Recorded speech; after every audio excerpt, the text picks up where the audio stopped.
1, 2. Oh, 2.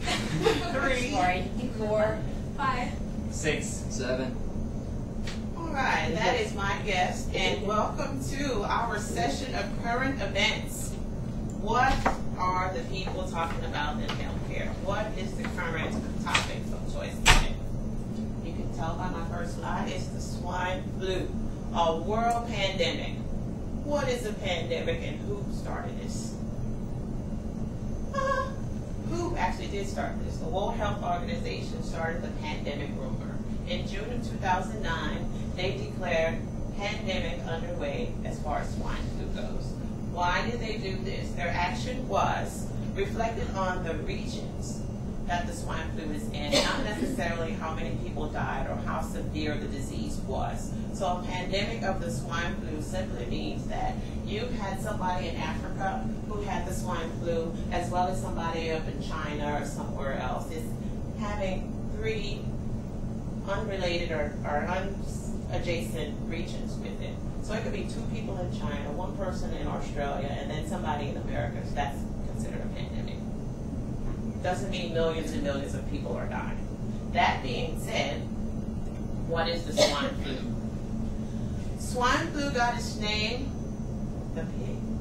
Why did they put it on the pig? Because it was first isolated from the pig. Just like humans, animals have diseases and they have colds and they have flus that pass around. So some of the same isolated cells or genes that was found in our newfound H1N1 or swine flu was also found in the animal-to-animal swine flu. So that's how it became known as swine flu. It's just another version of the flu.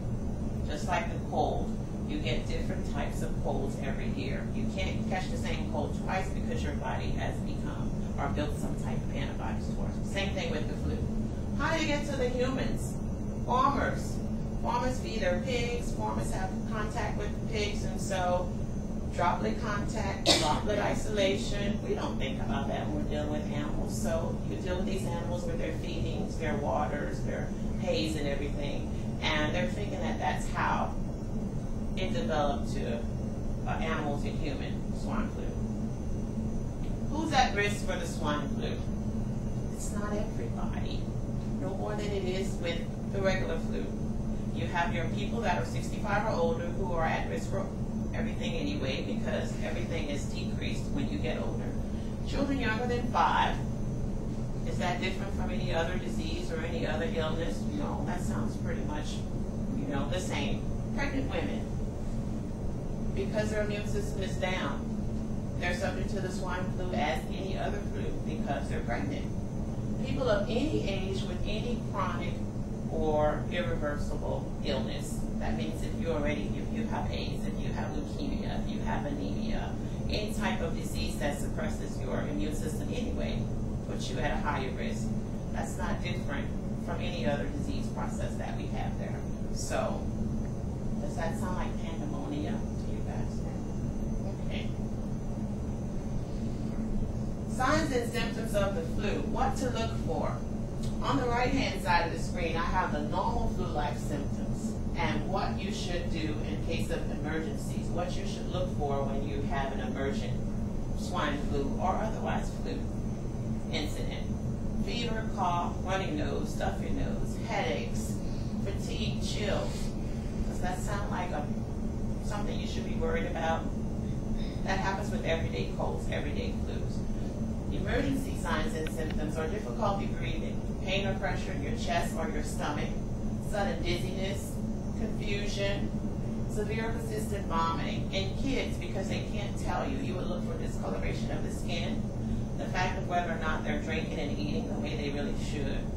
Do they feel warm or hot, or if they're not interacting as they normally would. This is the same signs and symptoms that you would look for in any acute illness. It's no different with the flu. Prevention is the best defense against any type of flu, any type of cold. My little vaccine needle there, number 1, if you refer to your handout, CDC says take 3 steps against the flu this year. Number 1 is get vaccinated against the flu. defense, it's offense, prevention. Secondly, hand washing. People think hand washing is nothing. You just do it. It's a second nature. But it can kill germs if you do it effectively. Wash vigorously. Say happy birthday is what we as nurses do. Well, you guys taught that, how to wash your hands, say happy birthday, get all the germs and vigor. It'll stop the spread of flu because just like anything else, it spreads through contact. And thirdly, if you do happen to have the flu or your doctor diagnoses you with the flu, take the antiviral medications as suggested. Okay, Tamiflu is one of many choices, but only if your doctor advises that. Viruses are not cured by antibiotics. You treat the symptoms just like you would with anything else. So the take-home message here is prevention. Get your vaccines, practice your hand washing, take your antiviral medications if your doctor suggests. That's all I have to say about this current event of the pandemonium on the swine flu. Use your brochures, talk to your peers, your family members, your patients, and let them know that it's not complete pandemonium. It's okay to live with the flu. Any questions? I have one. Yes, ma'am. Can someone catch that swine flu from eating pork? That's a good question. Lots of people think that that's true, but no, ma'am. Just like any other meat, when cooked properly, you kill the swine flu as well as any other virus that is in the meat. I think the temperature for pork is 160 degrees Fahrenheit. If you have a thermometer and want to pop it in, just make sure you cook it as thorough as you can, and that'll take care of that. Any more questions? Yes. How does the swine flu spread?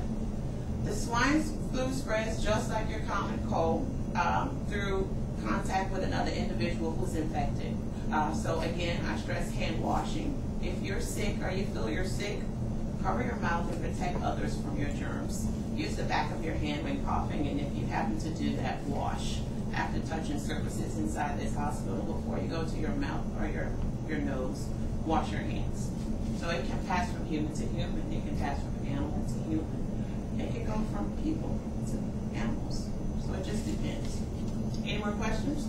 Yeah, if I'm sick, how long do I stay at home? The CDC recommends that you stay home at least 24 hours after you've been absent of a fever.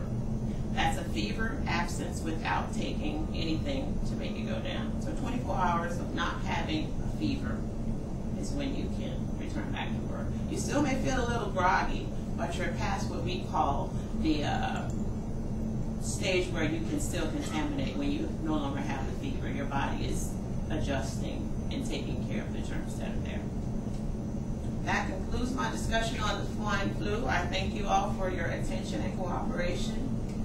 Go out and educate against this swine flu pandemonium. Thank you.